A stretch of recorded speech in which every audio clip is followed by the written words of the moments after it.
So you want to know how to braid your hair? Well, this is on freshly washed hair, and I already sectioned it. I'm gonna do 3 braids, and after you part it and section it, you want to grab. I like to grab a small part first. So you grab a little small part like that. Can you see how much hair I got? Oh no, the light's not the best in here. Like that. That's how much hair I'm gonna start with. Then you section that off into 3 separate strands. 3 separate strands. 1, 2, 3. Right? And this particular braid, I'm gonna braid under. There's a braid that you can do, a fishtail braid, and it goes over and under. This one I'm gonna do is under and over. So I'm gonna start it. First, let me say, if you don't know how to braid at all, it might be beneficial to watch a couple YouTube videos of just learning how to braid and get the concept of braiding first. But then once you get that, I start with the left piece coming under, the right piece going under, left piece going over, left piece coming under, right piece going under, left piece going over. And then after I do that about 2 times, I start to grab hair throughout. So I'm gonna start grabbing hair. And I try to grab as little bit as possible just to keep the braid looking tight and uniform. So I don't know if you can see if I'm doing a good job teaching you this, but yeah. And I don't have any edge control going on right now. It's just natural, oiled my scalp. And I'm just continuing the pattern of pulling through, under and over from left to right. And that 3rd piece is really just to lock it in. Yeah, there we go. And you keep going all the way throughout the cornrow. Just like that. You keep grabbing. Using your index finger to pull through more hair, to catch more hair. I'm about to get a fade today, so that's why I re-washed it. So it could look nice and neat. Yeah, continue the process until you get all the way to the back. And sometimes if you make a mistake, that's okay. You can just stop, pull it out, start over again. And just continue. I blew dry my hair today. I usually don't because I don't like the heat, but I'm in a crunch for time. So to make it go faster, I just blew out my hair. And I don't know if this is a style that's going to stay in after I get my fade, but I just wanted to have this as an outline. I like to do my hair differently, depending on how I feel. So yeah.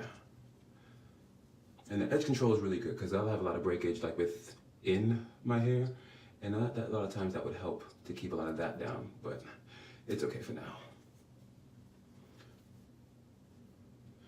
Yeah, so you see? Just continue, don't let go until you get to the back, until you feel no more hair is there to be pulled.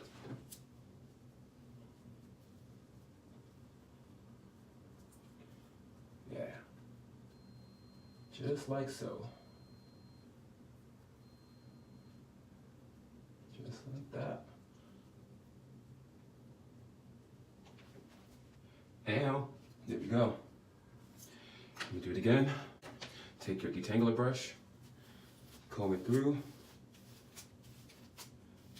Make sure there's no knots, no kinks. And then you take your tail comb.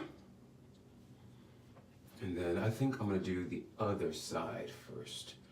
See, I probably could have parted that better, but you know, such is life. And I'm gonna do it like that. Wait, that wasn't okay. You try to make it as even as possible. Everyone's head is different. Everyone has a different shape going on.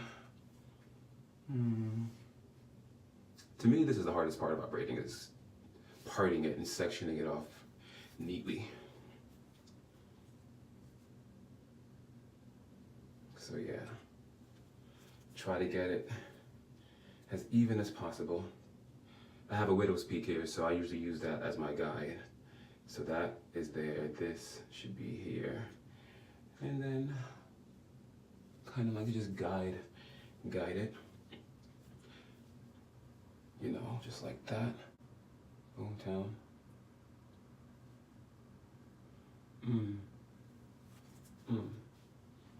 Yeah, and sometimes I use the teeth of the comb to really part it nice and neat. It's really about a feeling too, especially towards the back since you're doing it yourself. I have a mirror down there to see that, make sure that the part is straight. But most times, whatever. And like I said, I might go back and do this again later, but I just wanted to have something done before I got a haircut today. So let's see, I can make this better.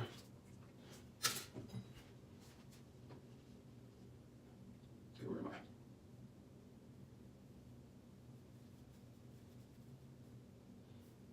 Yeah, make that a little bit neater because I don't want to look that crazy.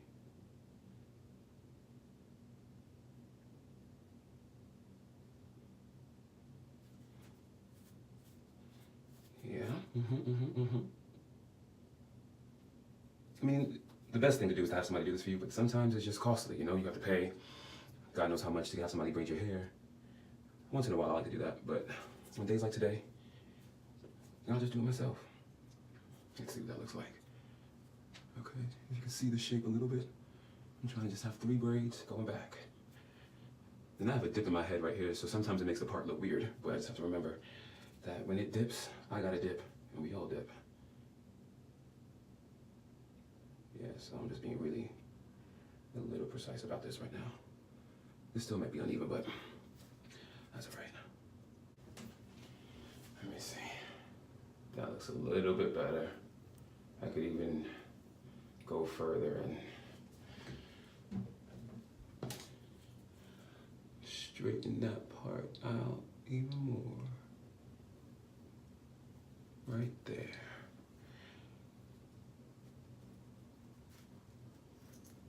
Just make sure that that is tucked away.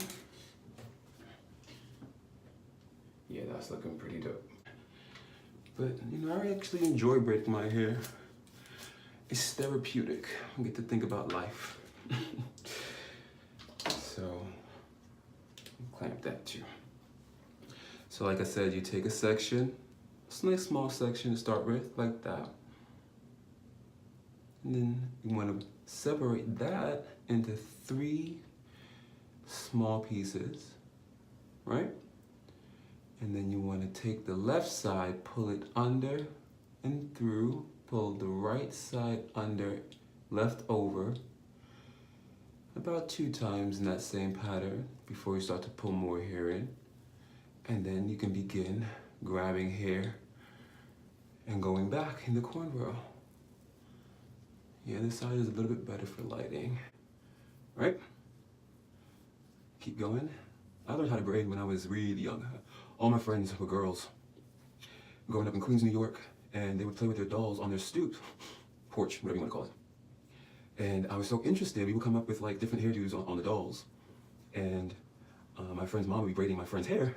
And I was just so enamored by the process. I mean, she had really fast fingers. She could braid so tightly and so quickly. It was really impressive. So I think it was just a craft that I got really obsessed with.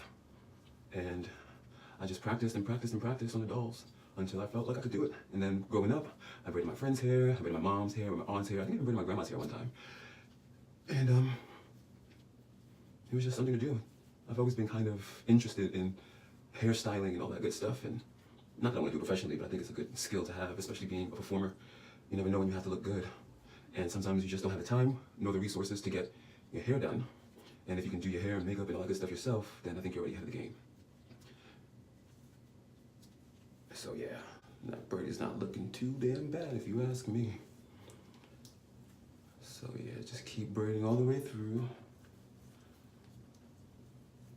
until you get to the back. Hopefully you can see. I don't know what lighting is giving right now. I need to get one of those ring lights. Yeah. And what's hard for me is like actually braiding all the way down to the tip. That's where a salon is really good. But you know what I do? I just put this in a ponytail anyway, so you don't really see the ends. So there's that braid. And I'm gonna do a nice chunky braid in the center for you to see. Take these out. I'm not mad, I'm not mad. I'm not mad at all. If anybody could tell me how to make breakage stop, please leave comments down below. Oh, I don't think I put any hair milk on that braid. That's okay. To style it, I'm using the Shea Moisture Anti-Breakage Strengthening Styling Milk. Frizzy split and breaking hair. It's supposed to be good for moisture control and to boost shine. Hydrata controla y realza el brillo. I like to speak other languages sometimes, at least try.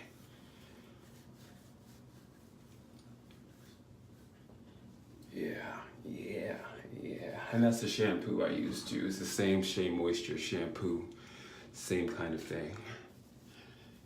So I like to detangle, so I'm not like really killing my hair. And I never thought for a second that I would have hair like this on my head. But you know, one day I just let it grow. And you know, now it's really the style. It's kind of like the black men's power movement, like hair in the 70s when everyone was like rocking afros and feeling their black power. But now it's just like men aren't afraid to have cool hairstyles now, and I think that's awesome. So yeah, the center, I like to take a small piece. You can use your comb to take a smaller piece. Hope this video is not too long, it's already 16 minutes. Maybe I'll cut it down. Yep.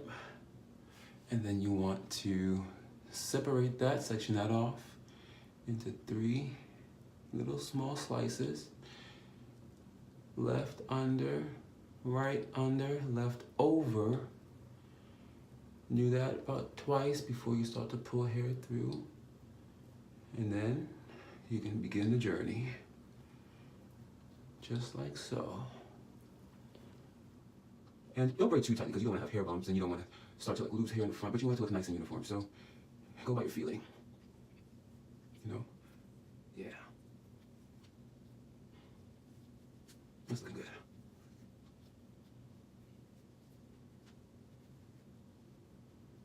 Keep going until you can pull more hair through. Sometimes people have to flat iron their hair and use that edge control to get that really slick look. I actually like the texture look a little bit more, but to each his own. Yeah, just keep going. Pull it all the way through. Make sure you're keeping things in line. Make sure it's nice and tight in there. Don't be afraid to restart if you feel like if you can't grip it that well. I mean, I probably could do this one a little bit better, but I don't really have the time, so I'm just gonna rock with it. And make sure that you're grabbing hair from both sides, making it look uniform. You know, it's not too bad. And then you rock it like that, and get towards the back.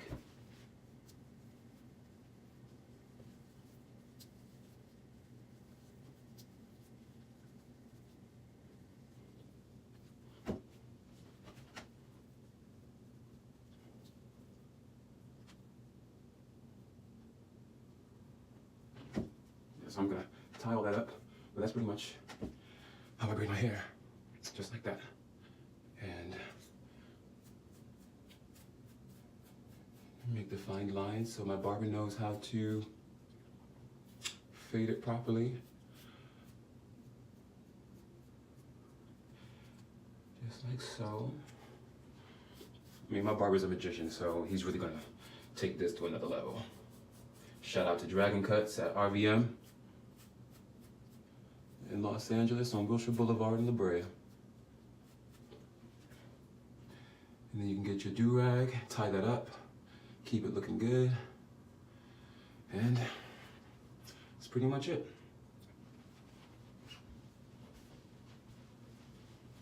So I hope that helped. If you have any questions, DM me.